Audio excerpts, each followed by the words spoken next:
আলাইকুম। আজকে ছুটিতে আমরা মাদ্রার মধ্যে লাগাইছি আলু ক্ষেত।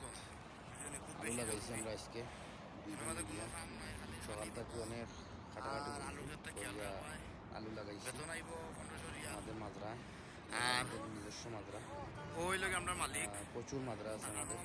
2টা মাজরা আছে। আমরা কাজের পাশাপাশি কাজ করি, শাকসবজির গাছ লাগাই। এটা সকল প্রবাসীরাই করাই উচিত যে কাজের পাশাপাশি কিছু ফল ফ্রুট লাগাইলাই, গাছপালা লাগাইলাই নিজের লাগি ভালো। আমরা লাগাইছি আজকে আলু প্রচুর পরিমাণে। এখানে আমাদের সব কিছু আছে, হাঁস আছে, মুরগি আছে, ছাগল আছে।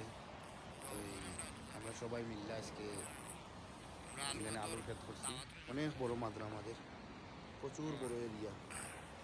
আমরা কেনাবার কাজ করি, তো কেনাবার কাজের পাশাপাশি আমরা সময় পাইলে টুকটাক আমরা মেইন মালিক লাগাই। এখানে আছে আলুর ক্ষেত আছে, আবার কুসা আছে, কদু আছে, বেঙ্গা আছে, খাসা মরিচের গাছও আছে, বাইগুন গাছও আছে, টমেটোর গাছও আছে, সব কিছু আছে। এদিকে আপনার ডালিম গাছ আছে। যেখানে প্রচুর পরিমাণের আলু লাগানো হয়েছে আজকে। অনেক বড় ক্ষেত।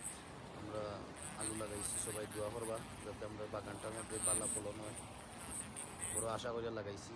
ও ধর আকাশ, অনেক বড় বড় হাঁস আছে আমাদের এখানে। আরও আমরা মামু আইসুন, তাই নাই আমরা কাম কাজ দেখরা ঘুমটা তুলছে। আজকে খাম নাই, তো আমরা একটু হইতে আলুর বাগানে গিয়ে একটু আলু লাগাই। আজকে আইসি আমরা এই আলু লাগাইলাম। সবাই দোয়া করবো। আর আমরা এই বাগানের লাগে লোক লাগবে।